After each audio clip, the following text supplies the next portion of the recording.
Hi friends, welcome to LDK. So இந்த வீடியோவில் நம்ம பழமொழி 400 ஒன் பை ஒன்னாக பார்த்துட்டு வரோம். ஸோ முதல் நாள் 5 பழமொழி 400 பார்த்தாச்சு. இப்போ அடுத்து 5 பழமொழிகள் பார்க்க போகிறோம். ஸோ ரொம்ப ஈஸியாக இருக்கும். ஸோ இதை விட்டுட்டோமே அப்படிங்கிற மாதிரி ஃபீல் பண்ணாமல் டெய்லி 5 படித்தாலே போதும், சூப்பராக படிச்சிடலாம். ஷார்ட்கட்டோடையும் சொல்கிறேன், நல்ல ஸ்டோரியாகவும் சொல்கிறேன். கண்டிப்பாக உங்கள் மைண்டில் அப்படியே போய் ஃபிக்ஸ் ஆகும். ஓகேங்களா? ஸோ ஸ்டார்ட் பண்ணலாமா? பண்ணலாம். ஓகே, ஃபஸ்ட்டு என்ன கொடுத்துருக்காங்க அப்படின்னா, அஞ்சாதே தின்பது அழுவதன் கண் அப்படின்னு கொடுத்துருக்காங்க. ஃபஸ்ட்டு வேர்டை பார்த்தாலே இது கண்டுபிடிச்சிருவீங்க. அஞ்சாதே, பயப்பட மாட்டேன், பயப்படாது அப்படின்னு ஞாபகம் வச்சுருவீங்க. ஸோ அப்போ அதுக்கு ரிலேட்டடாக என்ன இருக்குது அப்படின்னு சொல்லி பார்க்கலாம். ஓகேங்களா? இப்போ கீழ்த்தரமான செயல்களை செய்கிறாங்கல்ல, அதாவது திருடுறாங்க, சில தவறுகள்லாம் பண்ணுறாங்கல்ல, அந்த கீழ்த்தரமான செயலை செய்யக்கூடியவங்க ஐயோ நம்ம மேலே பழி வந்துருமோ அப்படின்னு நினச்சிட்டு மறுபடியும் அதை பண்ணாமல் இருப்பாங்களா? பண்ண மாட்டாங்க. திருடவன் திருடிக்கிட்டே தான் இருப்பான். ஓகேங்களா? அவனாக தான் திருந்தபடி உண்டு. ஓகேங்களா? ஸோ அப்போ அந்த பழிக்கு நினச்சி நமக்கு நாளைக்கு போலீஸ் நம்மளை பிடிச்சிட்டு போயிடுவாங்களே நினச்சி அந்த பழிக்கு பயந்து அவன் என்ன பண்ண மாட்டான், அந்த செயலை வந்து கைவிட மாட்டான். அவன் செயலை செஞ்சுக்கிட்டே தான் இருப்பான். போலீஸ் ஸ்டேஷன் போவான், மறுபடியும் தப்பு பண்ணுவான், மறுபடியும் போலீஸ் ஸ்டேஷன் போவான். ஸோ இதே மாதிரி தான் நடக்கும். அதான் என்ன சொல்லுவாங்க, அஞ்ச மாட்டான். எதுக்கு அஞ்ச மாட்டான்? அந்த கீழ்த்தரமான செயல்களை செஞ்சதுக்கப்புறமா அவன் மேலே பழி வரும்ல, அந்த பழியை நினச்சி அதை அஞ்சு அது என்றைக்குமே என்ன பண்ண மாட்டான், கைவிட மாட்டான் அப்படின்னு சொல்கிறாங்க. ஓகேங்களா? அஞ்சாதே அப்படின்னு வந்துச்சுன்னா அஞ்ச மாட்டான் அப்படிங்கிறத ஞாபகம் வச்சுக்கோங்க. ஓகேங்களா? அஞ்சாதே, அஞ்ச மாட்டான். எதுக்கு அஞ்ச மாட்டான்? திருடன் அப்படிங்கிறத ஞாபகம் வச்சுக்கோங்க. மறுபடியும் அவன் நாள் பழி வந்தாலுமே அவன் வந்து எதாவதுக்கு பயப்பட மாட்டான் அப்படிங்கிறத ஞாபகம் வச்சுக்கோங்க. ஓகேங்களா? அடுத்து வந்து பார்த்துக்கோங்க. ஸோ அஞ்சும் பிணிமூப்பு அருங்கூற்று உடனியைந்து துஞ்ச வருமே துயக்கு அப்படின்னு கொடுத்துருவாங்க. இதில் எதை வச்சுடா கண்டுபிடிக்கிறது அப்படிங்கிறத பார்த்தீங்கன்னா, ஃபஸ்ட்டு வேர்டை பாருங்கள். பிணி அப்படின்னு இருக்குது. பிணின்னா என்னது? நோய் வந்தா. மூப்பு அப்படின்னா என்னது? வயசான காலத்தில் அப்படின்னு. இந்த 2 வேர்டை கண்டுபிடிச்சிட்டா நமக்கு ஈஸியாக ஞாபகம் இருக்குது. இந்த 2 வேர்டை வச்சு நம்ம என்ன கொண்டு வரலாம் அப்படின்னா, நல்லா கேட்டுக்கோங்க. இப்போ வந்து இளமையாக இருக்கீங்க. ஓகேங்களா? ஸோ இப்போவே தர்மத்தை பண்ணிடுங்க.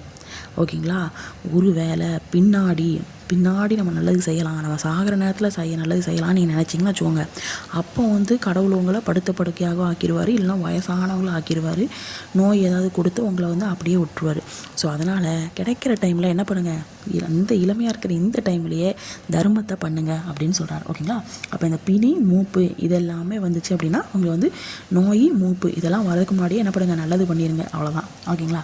துஞ்ச உரிமையை தூக்கிக்கும். பின்னாடி பார்த்துக்கலாம் நினைக்காதீங்க. ஸோ அப்போ பின்னாடி படுத்த படுக்கை ஆக்கி விட்ரும். ஸோ அதனால் இப்போவே நல்லது செய்யுங்க. அவ்வளோதான், முடிஞ்சிச்சு. ஓகேங்களா? ஸோ ஒரு வேர்டை பாருங்கள், அது எந்த வேர்டு உங்களுக்கு தெரிஞ்ச வேர்டு இருக்கோ அதிலிருந்து கதையை பிடிங்க. அவ்வளோதான், முடிஞ்சிச்சு. ஓகேங்களா? ஸோ அஞ்சுவார்க்கு இல்லை அரண் அப்படின்னு சொல்கிறாங்க. அஞ்சுவார்க்கு இல்லை அரண் அப்படின்னு சொல்கிறாங்க. அப்போ இதுலேயும் 5 இருக்குது, அரண் இருக்குது. ஓகேங்களா? ஸோ இப்போ இதுக்கு ஒரு நல்ல ஸ்டோரி சொல்ல நல்லா கேட்டுக்கோங்க. இப்போது நான் வந்து சரியான பயந்தாங்கோலி, ரொம்ப வீக்கான இது அப்படின்னு வச்சுக்கோங்க. என்னோடய ஹஸ்பண்ட் அவங்க வந்து நல்லா வலிமை வாய்ந்தவர். ஓகேங்களா? ஸோ அப்போ நான் வந்து என் ஹஸ்பண்ட் இருக்கிறாங்க, எனக்கு அவர் துணை இருக்கிறாரு, எனக்கு அவர் வந்து ஒரு வலிமையாக இருக்கிறாரு அப்படின்னா கிடையாது. ஏன் அப்படின்னா, வலிமை அப்படிங்கிறது எனக்குள்ளே இருக்கிறது. வலிமை அப்படிங்கிறது வந்து தன்பால் அமைவது எனக்குள்ளே தான் இருக்குது. மற்றவங்க எனக்கு ஊட்டணுங்கிற அவசியம் கிடையாது. ஓகேங்களா? அரண் அப்படிங்கிறது பாதுகாப்பாலும் துணையாலும் அமைவது கிடையாது. ஒரு இப்போ உமன்ஸே இருக்கீங்கன்னு வச்சுக்கோங்க, டிஎன்பிஎஸ்சிக்கு படிக்கிறீங்க, உமன்ஸ் ஹவுஸ் ஒய்ஃப் வீட்டில் இருக்கீங்க, உங்களுக்கு பாதுகாப்பும் ஹஸ்பண்ட் இருக்காங்க, உங்கள் மாமியார் இருக்காங்கன்னு நினச்சாங்க, உங்கள் பிள்ளையா இருக்காங்கன்னு நினச்சாங்க, பிள்ளை இருக்காங்கன்னு நினச்சாங்க, கண்டிப்பாக கிடையாது. உங்களுக்கு நீங்கள் தான் வலிமை அப்படின்னு சொல்கிறாங்க. ஓகேங்களா? ஸோ அப்போ வந்து தன்பால் அமைவது, அப்புறம் வந்து வலிமைங்கிறது வந்து தன்பால் தான் அமைகிறது. ஸோ மற்றவங்க ஊட்டணும்னு அவசியம் கிடையாது. ஸோ அரண் இதில் அரண் வந்துட்டா. ஸோ அரண் அப்படிங்கிறது பாதுகாப்பு. ஸோ அந்த பாதுகாப்பு அப்படிங்கிறது வந்து அரண் போட்டோ இல்லை துணை நம்ம கூட இருக்கிற துணையாலோ வர்றது கிடையாது. அது உங்ககிட்டே இருக்கக்கூடியது அப்படின்னு சொல்லி சொல்கிறாங்க. ஓகேங்களா? அஞ்சுவார்க்கு இல்லை அரண். ஓகேங்களா? நீங்கள் பயப்படாமல் தைரியமாக இருங்க, அதுதான் உங்களுக்கான ஒரு பெரிய பாதுகாப்பு அப்படிங்கிறது சொல்கிறாங்க. ஓகேங்களா?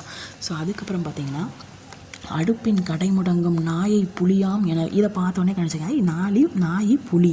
அப்போது அடுப்பு பக்கத்தில் நாய் போய் புரண்டு படுத்துருக்கு. உடம்பு ஃபுல்லாக ஒரு மாதிரி கலரில் மாறிட்டு, அந்த கறியெலாம் அதில் கிடக்கும்ல, நிலக்கரி மேலே கிடக்கும்ல. ஸோ அதில் அடுப்பு கறியெல்லாம் கிடக்கும்ல, அதில் உடம்புலலாம் பட்டு என்ன ஆயிடுச்சு, புலி மாதிரி ஆகிட்டுன்னு வச்சுக்கோங்க. என்ன தான் நாய் அடுப்பு பக்கத்தில் போய் படுத்தாலும் அது புலியாகுமா? புலியாகாது. அது மாதிரி தான் குடிப்பெருமை இல்லாதவர் உயர்ந்த பண்பினர் கிடையாது. குடிப்பெருமை இல்லாதவர்னா என்ன அர்த்தம்? அவங்க என்ன ஜாதி என்ன நம்ம தான், அது கிடையாது. ஓகேங்களா? ஸோ அவங்களுடைய அந்த இதை பொறுத்து, கேரக்டரை பொறுத்து, அவங்களுடைய எண்ணங்களை பொறுத்து, அவங்களுடைய செயல்களை பொறுத்து, இந்த இதை பொறுத்து ஒரு குடிப்பெருமை உள்ளவங்க. ஓகேங்களா? இப்போ வந்து குடிப்பெருமை உள்ளவங்க அப்படின்னு சொன்னால் இந்த மாதிரி கேரக்டரில் இருக்கிறவங்க அவங்க தான் உயர்ந்த பண்புடையவர்கள். அப்படி இல்லாதவங்க வந்து சும்மா ஒரு பொய்யான ஒரு போலி தோற்றத்தில், ஓகேங்களா, சில பேர் வருவாங்க அப்படியே ஒயிட் சட்டை ஒயிட் வேஸ்ட்டு அந்த போட்டுட்டு அப்படியே சும்மா கெத்தாக அப்படி வருவாங்க. ஆனால் உள்ளே பார்த்தா அத்தனையும் கெட்ட எண்ணங்க. ஓகேங்களா? அப்போ அந்த குடிப்பெருமை அப்படிங்கிட்டு இல்லை. என்ன தான் வெளித்தோற்றமாக இருந்தாலும் அந்த குடிப்பெருமை அப்படிங்கிறது வந்து இல்லை.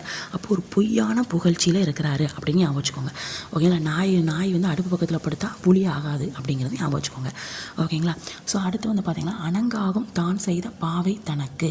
இது நல்லாயிருக்கும் பாருங்கள்.